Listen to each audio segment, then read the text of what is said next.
오늘 이 아침 우리에게 주시는 하나님의 말씀 구약 성경 예레미야 10장 17절에서 25절의 말씀이 되겠습니다. 10장 17절에서 25절의 말씀 한 목소리로 합독하시겠습니다. 애워싸인 가운데 앉은 자여 내 짐 꾸러미를 이 땅에서 꾸리라. 여호와께서 이와 같이 말씀하시되 보라 내가 이 땅에 사는 자를 이번에는 내던질 것이라. 그들을 괴롭게 하여 깨닫게 하리라 하셨느니라. 슬프다 내 상처여 내가 증상을 당하였도다.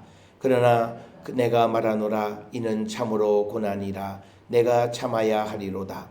내 장막이 무너지고 나의 모든 줄이 끊어졌으며 내 자녀가 나를 떠나가고 있지 아니하니 내 장막을 세울 자와 내 휘장을 칠 자가 다시 없도다. 목자들은 어리석어 여호와를 찾지 아니하므로 형통하지 못하며 그 모든 양떼는 흩어졌도다. 들을 지어다 북방에서부터 크게 떠드는 소리가 들리니 유다 성읍들을 황폐하게 하여 승냥이의 거처가 되게 하리로다. 여호와여 내가 알거니와 사람의 길이 자신에게 있지 아니하니 걸음을 지도함이 걷는 자에게 있지 아니하니이다. 여호와여 나를 징계하옵시되 너그러이 하시고 진노로 하지 마옵소서. 주께서 내가 없어지게 하실까 두려워하나이다. 주를 알지 못하는 이방 사람들과 주의 이름으로 기도하지 아니하는 족속들에게 주의 분노를 부으소서. 그들은 야곱을 씹어 삼켜 멸하고 그의 거처를 황폐하게 하였나이다 하니라. 아멘. 오늘 우리가 함께 읽은 그 예레미야 10장 17절로부터 25절에 있는 말씀은 이제 하나님의 이제 심판의 말씀을 들은 그 유다 백성들의 탄식의 이야기가 오늘 주시는 17절에서부터 25절에 있는 말씀이 되겠고, 오늘 주시는 본문의 말씀에서 이제 하나님께서 이스라엘 백성들에게 이번에는 이 18절에 나와 있는 말씀처럼 이번에는 내던질 것이라. 그들을 괴롭게 하여 깨닫게 하리라. 우리가 하나님의 말씀을 듣지 않았을 때 우리에게 오는 신앙의 단계들이 있습니다. 먼저는 우리에게 말씀을 통해서 깨달을 수 있도록 여러 채널을 통해서 하나님이 말씀을 접하게 해 주십니다. 그런데 이제 사람들이 그 말씀을 듣지 못하면 직접적으로 하나님은 그 백성을 괴롭게 하신다라고 하는 거죠. 그런데 우리가 잘 알다시피 지금 이 하나님의 심판의 대상이 되는 이스라엘 백성들, 유다 백성들은 하나님께서 자기 백성으로 삼으셨던 자들이고 애굽 땅에서 종되었던 집에서 직접 구원해 내셨던 하나님이 사랑하셨던 그런 백성입니다. 그런데 그들이 하나님 말씀을 듣지 않고 수많은 예언자들을 보내서 그들이 돌아오기를 바랬지만 돌아오지 않게 되자 이제 하나님께서 그들에게 큰 재앙을 주신다. 근데 그 재앙의 목적은 그들을 멸망시키려고 하는 것이 아니라 깨닫게 하고 그래서 하나님께로 돌아오게 하기 위한 방편이다라고 하는 것을 우리에게 가르쳐주는 그런 말씀이 되겠습니다. 따라서 우리는 하나님의 말씀을 통해서 우리가 나를 돌아보고 성찰해서 내가 하나님 말씀대로 제대로 살지 못하고 주의 말씀을 듣지 못하는 것들이 발견되면 우리는 즉각적으로 하나님께 돌아가려고 회개하고 결단하는 모습이 있어야 오늘과 같은 18절에 같은 그들을 괴롭게 하여 깨닫게 하리라 라고 하는 하나님의 이 방법을 우리가 통과하지 않게 될 것이다 라고 하는 겁니다. 모든 사람들은 이런 말씀을 통해서 잘 알고 있지만 그런데 대부분은 보면 이 과정을 또 겪는 게 사람입니다. 그러면 왜 사람들이 그런 어려움을 겪게 될까라고 하는 그 이유를 오늘 주시는 말씀에서 대답하는데 23절이에요. 그것은 뭐냐면 사람의 길이 자신에게 있지 아니하니 걸음을 지도함이 걷는 자에게 있지 아니하니이다. 그런데 사람들이 하나님의 말씀을 듣지 않고 자신의 길에 자기 스스로 선택하고 그 길을 걸어갔던 것이 그들의 가장 큰 문제였다라고 하는 겁니다. 그래서 오늘 주시는 본문의 말씀에 보게 되면 하나님께 그래서 나를 징계해달라 이렇게 이야기합니다. 그러면서 징계는 하시되 너그럽게 하시고 진노로 하지 마시라 이렇게. 그러니까 뭐냐면 23절 24절의 말씀에서 이제 큰 오늘 주시는 말씀을 통해서 보면 이런 고난을 주시는 이유는 그들을 괴롭게 해서 깨닫게 하기 위한 것인데 마침 그것을 깨달은 거죠. 그 깨달음의 핵심은 뭐냐면 사람의 길이 자신에게 있지 않은데 사람들이 자기 스스로가 선택한 길을 걸으면서 하나님의 말씀을 듣지 않은 것이 가장 큰 문제이다라고 하는 겁니다.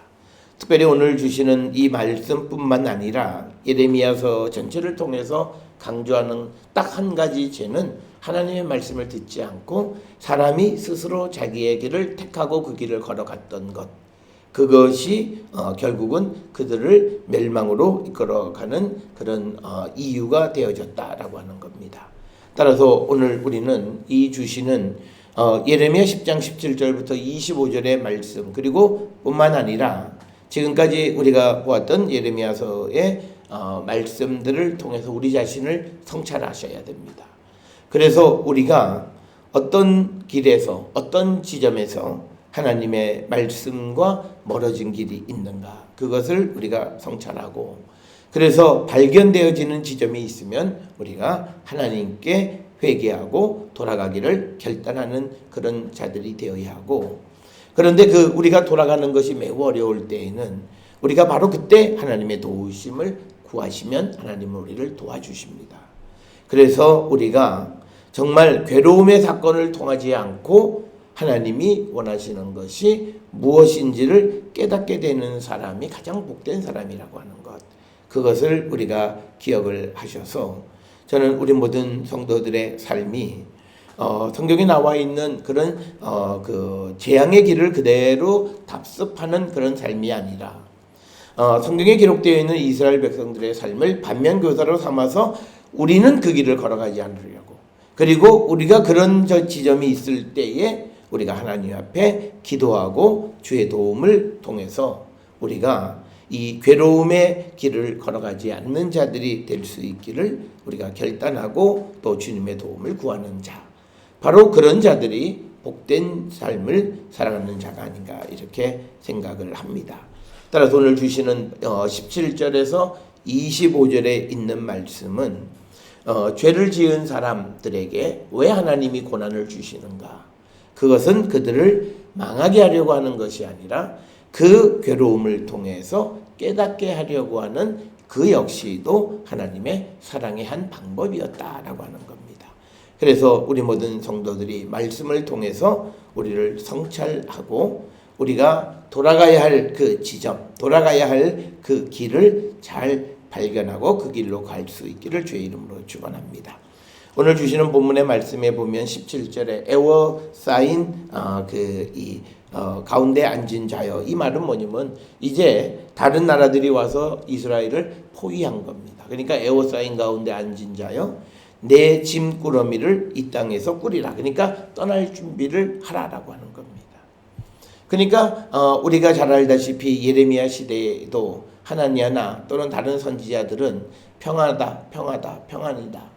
그러니까 거짓된 말씀을 선포한 사람들이 있어요. 괜찮다. 이거 짐 꾸릴 필요가 없다. 곧 이 재앙이 떠나간다. 뭐 이런 이야기들을 하는 사람들이 많이 있었습니다.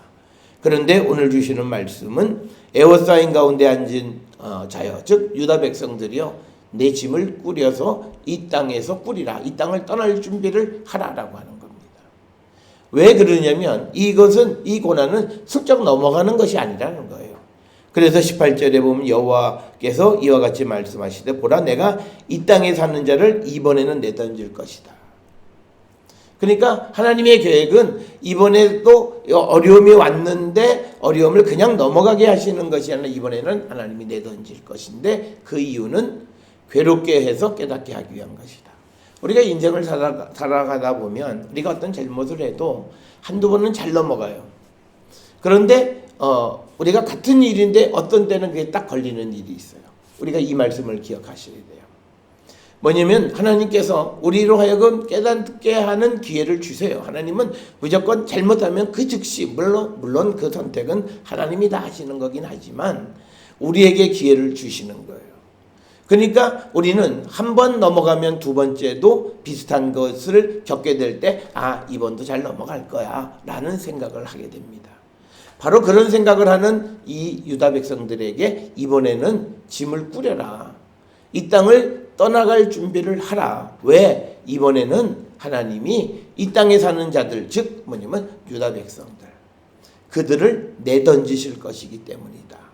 그런데 그 이유는 뭐냐면 괴롭게 해서 깨닫게 하기 위한 하나님의 사랑의 한 방법이다라고 하는 겁니다. 그래서 우리가 경험을 따라 살아가다 보면 우리는 꼭 괴로움과 환난을 겪게 됩니다. 그러니까 우리가 세상을 살아가는 게 경험이 굉장히 중요한 것 같은데 신앙에서는 마지막 결정적 순간에는 경험은 무용지물입니다. 오히려 경험보다는 하나님께서 우리에게 인도하시는 새로운 길을 찾아갈 수 있는 자가 되어야 하고, 우리가 어떤 잘못된 길을 걸어가다가 하나님이 주시는 깨달음을 통해서 우리가 돌이키면, 회개하면 그는 이 괴로움을 겪지 않을 수 있다라고 하는 거예요. 그런데 우리는 이 몸이라고 하는 것이 경험에 매우 익숙해져 있어요. 그래서 그냥 경험대로 살아가고 이번에도 잘 될 거야 라고 하는 그런 안이한 마음을 갖게 될 때 하나님이 이번에는 내던지실 것이다. 그래서 18절에 보면 이번에는 내던질 것이라고 하는 이 표현의 의미는 뭐냐면 전에는 용서하신 적이 있다는 거예요. 전에는 기다려 주셨다는 거예요. 그런데 그 정도가 너무 심해지니까 어떤 한 시점, 그 시점에 하나님께서 그들을 내던지시는데, 그러면 언제 하나님이 내던지시냐? 그 결정은 전적으로 하나님께 달려 있어요. 우리로서는 알 수가 없어요. 우리는 이번만 하나님 잘 넘어가게 해달라. 그래서 어떤 경우에는 하나님이 도와주세요. 그런데 그것이 얼마 지나면 또 같은 것이 반복되어졌을 때도 또 똑같은 얘기를 해요. 그러면 어떤 때는 들어주시는데 어떤 때는 하나님이 정 들어주지 않고 옛날처럼 나를 도와줬던 모든 길들이 다 막혀버려요. 그래서 아무것도 할 수가 없는 그런 상황이 됩니다. 그래서 이제 19절에 뭐라고 얘기하냐면 슬프다 내 상처요 내가 중상을 당하였도다. 그러나 내가 말하노라 이는 참으로 고난이라 내가 참아야 하리라. 그러니까 하나님이 고난을 주셔서 이 고난은 견뎌야 하는 것이다 라고 하는 겁니다. 그러니까 뭐냐면 이 말은요, 고난을 참아야 한다라고 하는 말은 고난을 겪는 사람에게 고통이 있다는 뜻이에요. 그러니까 네가 고통을 겪어야 한다는 뜻입니다. 우리는 어떤 생각을 하냐면 이 또한 지나가리라. 지나는가요? 그러나 지나가는 과정 속에서 그 고난 속에 있는 사람의 고통은 지속된다는 거예요. 그러니까 오늘 주시는 본문의 말씀을 그들을 괴롭게 하는 것이에요. 그게 고난이고 그것은 네가 견디면 네가 다시 하나님이 회복을 주실 때 살아나는 거라는 거죠. 그러니까 그 고난을 참아야 한다라고 하는 말은 고난이 있고 괴로움이 있다라고 하는 거고 그 고난의 의미는 깨닫게 하기 위한 것이다 라고 하는 것을 우리에게 분명하게 가르쳐주는 말씀이 되겠습니다. 따라서 우리는 내 인생에서 믿음과 내 인생이 어떤 역학관계가 있는가를 잘 기록하면서 우리가 주의해 볼 필요가 있어요. 그래서 우리가 이 시점에 보면 돌이켜보면 분명히 이때 내가 잘못했는데 하나님이 내 실수를 또 내 허물을 가려주실 때가 있어요. 그런 것들을 발견하면서 언제 하나님께서 용서하지 않으셨는가, 그런 것들을 우리가 한 번쯤 내 인생에서 하나님과 내 믿음의 관계와 내 삶을 비교해서 내가 한 번쯤 돌아보고, 그래서 내가 어떻게 해야 되는가라고 하는 그런 원리를 나름대로 발견할 수 있습니다. 특별히 우리가 성령 안에서 말씀으로 우리의 삶을 돌아보면 그 길이 훨씬 더 분명하게 보이게 되어진다. 그래서 지금 17, 18, 19절에서는 뭐냐면 지금 이 고난은 견뎌야 하고 견뎌야 한다라고 하는 것은 견디는 사람에게 고통이 있다라고 하는 것이고 그 고통을 주시는 것은 깨닫게 하기 위한 것이다 라고 이렇게 말씀을 하고 있고, 그 다음에 이제 내 장막이 무너지고 나의 모든 줄이 끊어졌으며 내 자녀가 나를 떠나가고 있지 아니하니 내 장막을 세울 자와 내 휘장을 칠 자가 없도다. 그러니까 완전히 망한 상태를 얘기한 거예요. 여기서 얘기하는 거는 하나님의 장막, 그리고 하나님의 장막을 치기 위해서는 줄들을 연결해야 되는데 그것들이 다 끊어져 버렸고, 그 다음에 또 하나님의 자녀 이스라엘은 다 떠나갔고 있지 않고, 그래서 내 장막을 세울 자, 내 휘장을 칠 자가 다시 없도다. 그러니까 뭐냐면 하나님을 예배할 수 있는 장소가 없어진다는 거예요. 이 자체가 멸망을 상징하는 거예요. 지금 유다가 어느 정도로 하나님께서 이들을 내치신 거예요. 그러면 하나님이 내치시면 그곳에서 하나님을 예배하지 못하게 하세요. 그러니까 우리가 가끔 어떨 때는 내가 하나님 앞에 예배하는 게 멀어질 때가 있어요. 그 멀어짐이요, 정말 내가 몸이 피곤해서인지 아니면 내 인생의 흐름의 방향이 지금 바뀌고 있는지를 정확하게 보셔야 돼요. 물론 우리가 어떤 급한 일들이 생김에도 우리가 하나님 앞에 예배하는 일을 지속하는 것이 이론이긴 하지만 어떤 문제가 발생했을 때 우리가 그것을 놓칠 수 있어요. 하루 이틀 우리가 일시적인 기간은 놓칠 수 있어요. 그런데 이게 지속되어져서 자기도 모르는 사이에 하나님과의 예배가 멀어졌다. 그러면 내 인생의 방향이 틀어진 거예요. 그러니까 뭐냐면 앞에서 본 것처럼 이번에는 하나님 나를 내던지시는 거예요. 그렇기 때문에 지금 내게 있는 이 현상이 어떤 현상인지를 정확하게 우리가 볼 줄 아는 눈, 그게 영적인 눈이에요. 그래서 우리가 이 인생의 방향이 틀어지는 것 같을 때 그때 우리가 해야 될 일은 하나님께로 돌아가는 거예요. 회개하고 하나님의 도움을 구하면 그 인생의 방향이 다시 하나님께서 정방향으로 돌려주신다는 거예요. 그래서 대부분의 사람들은요, 그것이 완전히 돌아간 다음에서야 그걸 알 수 있어요. 그만큼 무감각하게 살아가고 하나님과 관계없이 살아가고 말씀과 관계없는 삶을 산다는 거예요. 그래서 그때는 이미 우리가 하나님이 어떤 결정을 하시면 이제는 기도도 하지 말라. 우리가 말라기서에 보게 되면 예언자에게 하나님이 이제는 유다를 위해서 기도도 하지 마. 때가 지났어. 이렇게 얘기하세요. 그러니까 우리는 이미 하나님이 결정을 하셔서 그 결정이 시행됐을 때 하나님 살려달라. 그러면 하나님은 그 고난의 기간은 가야 돼요. 왜? 깨닫게 하기 위해서요. 그래서 우리가 고난을 당하는 거고, 그래서 우리는 내가 발견했으니까 이 고난이 빨리 지나갔으면 좋겠다고 생각하지만 그 기간은 하나님이 정하시는 거예요. 우리가 잘 알다시피 이스라엘 백성은 70년 동안 바벨론에 가 있는 것이 하나님의 계획이었어요. 그래서 70년이 되니까 그때도 이스라엘이 온전히 변화되지 않아도 하나님이 그들을 데려오시면서 이제는 내가 고쳤으면 돼. 그런데 여기서 중요한 건 뭐냐면 고난의 기간을 정한 기간을 채우게 하셨다는 거예요. 그렇기 때문에 우리에게 중요한 것은요, 그 고난의 길로 들어가지 않아야 돼요. 그 고난의 길로 들어가도 물론 마지막 결과는 똑같아요. 그렇지만 그 과정에 사는 우리의 삶이 고달픈 인생을 산다는 거예요. 그래서 우리는 항상 깨어서 기도하면서 하나님을 떠나지 않으려고 하는데, 우리의 인생에서 내가 하나님과 멀어지고 이것이 정말 위기의 상황인 게 아닌가는 뭐냐면 가장 중요한 하나의 리트머스 시험지는 예배예요. 내가 하나님 앞에 예배하는 자인가라고 하는 거예요. 예배를 즐겨하는 사람이 예배의 수가 줄어들게 되고, 어쨌든 예배가 점점 멀어지면서 나와 하나님과의 관계가 멀어지는 것. 그래서 오늘 20절에서 내 장막과 휘장을 칠 사람이 없다. 하나님을 예배할 공간이 없어져 버리는 거예요. 그러니까 우리가 가정에서도 마찬가지죠. 가정에서도 내가 장막도 세우고 휘장도 세워서 앞에 제단을 세웠어요. 그런데 어떤 이유에서든지 그 제단이 서서히 무너져 내려가는 거예요. 그렇다면 그거는 단순히 내가 바빠서 몸이 피곤해서 이런 문제가 아니라, 이게 앞에서 나와 있는 17, 18, 19절에 이번 기회에 하나님이 나를 괴롭게 해서 깨닫게 하려고 하는 기회는 아닌가. 그래서 우리가 경각심을 가져야 되는 거예요. 그리고 그럴 때는 빨리 하나님께로 돌아가기를 결단하는 그런 결단력이 우리 가운데 있어야 된다는 거예요. 그러니까 그 다음에 나오는 말씀이에요. 목자들은 어리석어 여호와를 찾지 아니하는 거예요.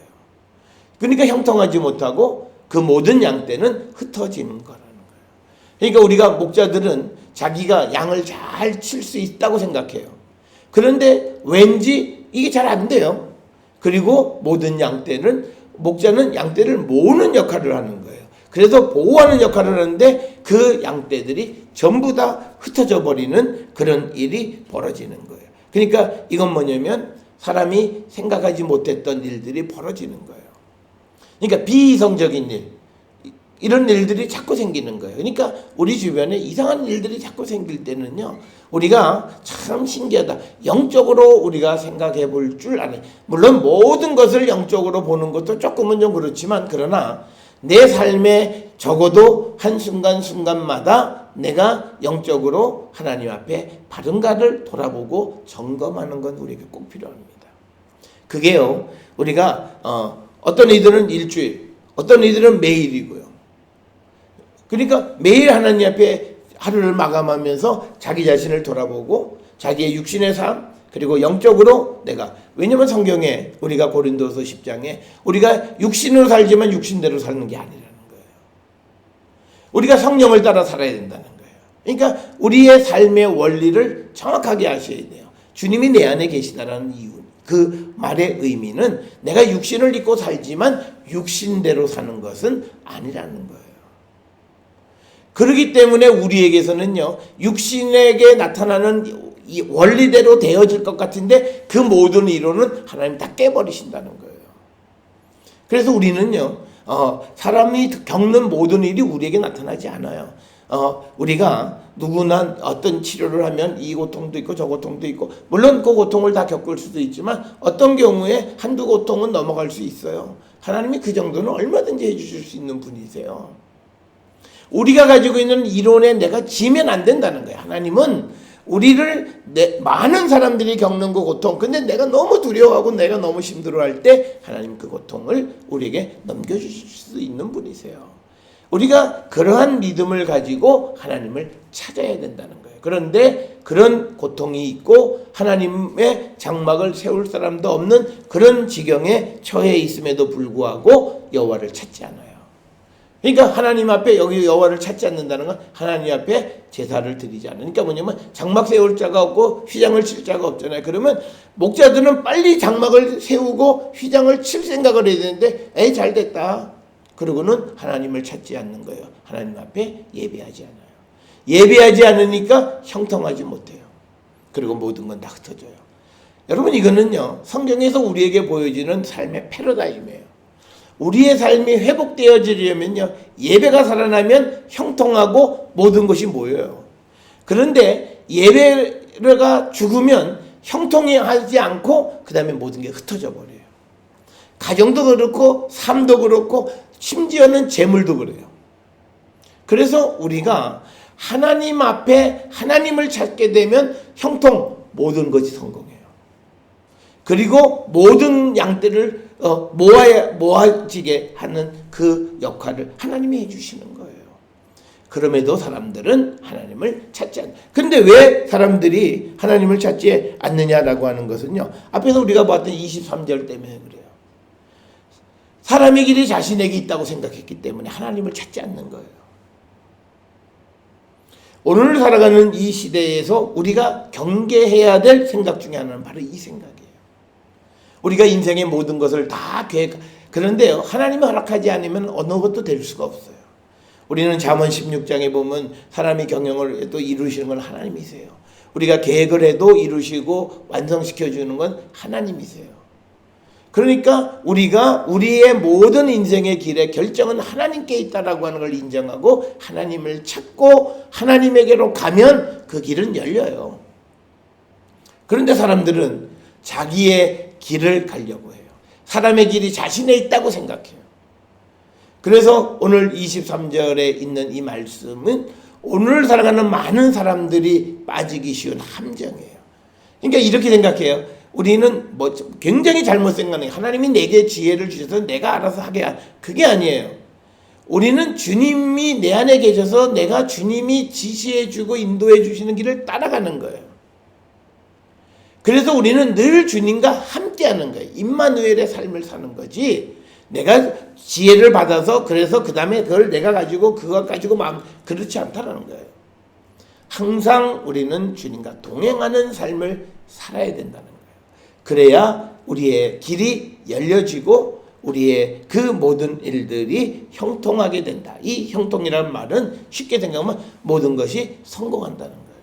그러니까 우리가 예배가 살아있어야 되는 거예요. 직장, 그 다음에 사업장, 그리고 내가 무엇을 하든 가정, 모든 것이 살아나려면요, 예배가 살아나야 돼요. 우리가 가정의 해체 중에 가장 큰 것 중에 하나는 뭐냐면요, 예배예요. 예배가 죽으면 가정은 해체가 돼요. 예배가 살면 해체돼 가던 가정도 하나님이 다시 세울 수 있어요. 이게 참 묘한 게요, 이게 목사가 부부더라도 둘이 앉아서 예배 못 보는 경우들이 많아요. 서로 바쁘다 보면. 이게 아이러니예요. 우리가 생각할 때는 야, 목사끼리면 뭐 예배가 잘, 아니에요. 한 가족이 함께 예배를 드릴 수 있다라고 하는 것은 엄청난 축복이고 은혜예요. 그게 되어야 모든 것이 살아나요. 그래서 우리의 삶이 항상 예배하는 삶을 살아야 돼요. 그것은 우리가 예배하듯 죽게 하듯 하는 삶의 자세도 있지만 항상 우리가 하나님 앞에 예배하기를 즐겨하는 그런 삶을 살아갈 때 모든 일들을 하나님께서 이루어 주시고 그 예배를 통해서 우리가 살아계시는 하나님이 나와 함께 하심을 우리는 확신하게 되고 그 확신을 가지고 우리가 세상을 나가기 때문에 늘 승리하는 거예요. 자, 그래서 그들이 그렇게 휘장을 칠 자가 없게 되고 하나님을 찾지 않고 하니까 형통하지 못하고 양떼가 흩어지고, 그래서 이제 하나님이 북방에서부터 크게 떠드는 소리가 들리니 유다 성읍들을 황폐하게 하여 승냥의 거처가 되게 하리로다. 이건 뭐냐면 하나님이 이제 앞으로 되어질 일을 말씀하시는 거예요. 여기서 북방에서부터 이 말은 그 북쪽에서 하나님께서 이제 나라를 일으키셔서, 여기서 말하는 구체적인 나라는 바벨론이에요. 그래서 그들을 통해서 유다 성읍을 황폐하게 만들고 승냥이의 거처가 되게 하리라. 짐승들이 다니는 폐허가 되게 할 것이다. 그 여호와가 계셨던 곳이에요. 여기서 우리가 중요한 건요, 유다의 성읍 시온은 하나님이 계셨던 곳이에요. 앞에서 우리가 봤잖아요. 아니, 시온이 하나님이 계셨던 곳인데 어떻게 망할 수 있느냐. 우리가 굉장히 중요한 것은 과거에 내가 어떤 사람이었다는 중요하지 않아요. 과거에 내가 주님의 은혜 가운데 어떻게 살았냐가 중요하지 않아요. 내가 지금 주님과 함께 주님의 은혜 가운데 살아가는 것이 중요한 거예요. 그래서 과거는 지나간 과거일 뿐이에요. 오늘 내가 어떻게 살아가는가 하는 것이 미래의 내 삶을 결정하는 것이다 라고 하는 겁니다. 그러니까 오늘 내가 하나님을 따르지 않으면 내 인생의 미래가 어떻게 될까 예견할 수 있어요. 성경에 보면 우리에게 고난이 올 수 있어요. 하나님이 우리의 모든 길을 인도하는 것임을 깨닫게 하기 위해서 고난을 주신다는 거예요. 그래서 우리가 지금 내가 하나님을 믿고 따르는 자가 되어야 한다. 그런데 오늘 주시는 24절에 여호와의 나를 징계하옵소서. 이건 회개예요. 이건 뭐냐면 내가 하나님 앞에 죄를 지었습니다라는 뜻이에요. 그렇지만 너그러이 하시고 진노로 하지 마시옵소서. 그 이유는 주께서 내가 없어지게 하실까 두려워하나이다. 그러니까 뭐냐면 하나님이 나를 완전히 없애버리실까 두려우니 하나님 나에게 너그러이 하시어 자비를 베풀어 달라라고 하는 거예요. 이 결정은 하나님이 하시는 거예요. 그러나 여기서 중요한 건 나는 죄인이라는 거예요. 그러니까 하나님 나를 징계하시옵소서. 그렇지만 주님 너그럽게 하여 주셔서 내가 없어지지 않게 해달라라고 하는 겁니다. 그러니까 24절에서는 지금 이 예레미야이든 또는 이스라엘 백성이든 자기들의 죄를 아는 거예요. 그러니까 하나님의 징계를 피하지 않겠다는 거예요. 그러나 견딜 만한 시험을 달라고 하는 거고 견딜 만한 징계를 달라고 하는 거예요. 그래서 이제 25절에 주를 알지 못하는 이방 사람들과 주의 이름으로 기도하지 아니하는 족속들에게 주의 분노를 부으소서. 그들은 야곱을 씹어 삼켜 멸하고 그의 거처를 황폐하게 하였나이다.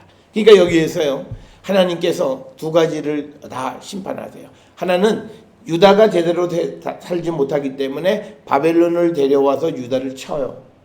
그래서 유다가 하나님의 징계를 받아요. 그러면 하나님의 백성을 괴롭히는 이 이방 민족도 하나님은 그들을 징계하신다는 거예요.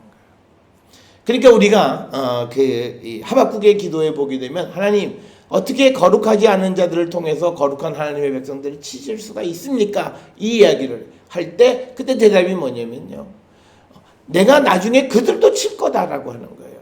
이방인은 그냥 내버려 두는 거 아니에요. 그러니까 이방이 하나님의 도구가 되어졌다 해서 그들의 잘못을 그대로 용납하냐, 그건 아니라는 거예요. 그러니까 그들이 주를 알지 못하고, 그리고 주의 이름으로 기도도 하지 않아. 그러니까 하나님을 알지 못하는 그 족속들을 주의 그 족속들에게 주의 분노를 부으소서. 그러니까 하나님께서 그들을 심판하신다는 거예요. 그러니까 하나님의 심판은요, 두 가지예요. 일단은 목적이 유다 백성들이 하나님을 떠나고 하나님을 찾지 않는 것에 대해서 그들을 깨닫게 하기 위해서, 이 세상의 모든 것이 하나님에 의해서 되어짐을 깨닫게 하기 위해서 고난을 주시는 거예요. 그렇지만 그거를 깨닫게 하기 위해서 이용했던 이방도 그들이 하나님 모르고, 그들이 또 하나님에게 예배하지도 않는 그런 자들을 그냥 내버려 두지 않으시고 그들도 심판하신다라고 하는 거예요. 그래서 오늘 우리가 주시는 이 본문의 말씀을 통해서 우리는 내가 그냥 내 인생을 내가 설계해서 내가 걸어가고 있지는 않나, 정말 하나님의 인도함을 받고 살아가는가를 우리는 성찰하셔야 되고, 하나님이 가장 싫어하는 것은 뭐냐면 우리의 인생을 내 스스로 걸어가려 하는 겁니다. 그것은 하나님을 우리가 쉬운 말로 왕따시키는 거예요. 하나님은 그렇게 우리와 늘 함께 하시고 우리의 모든 것을 결정해 주시고 우리의 모든 것을 하나님이 이루어 주시기를 원해요. 그런데 우리가 그것을 거역할 때 오히려 하나님은 우리가 그 하나님의 도움이 필요함을 알게 하기 위해서 우리에게 고난을 주시고, 그래서 우리에게 환난을 주시는 분이라고 하는 사실을 기억하셔서 우리가 일찍이 그 모든 것을 깨닫고 우리에게 큰 고난, 괴롭힘 이런 것들을 겪지 않는 정말 복된 하나님의 백성들이 다 되어질 수 있기를 주의 이름으로 축원합니다.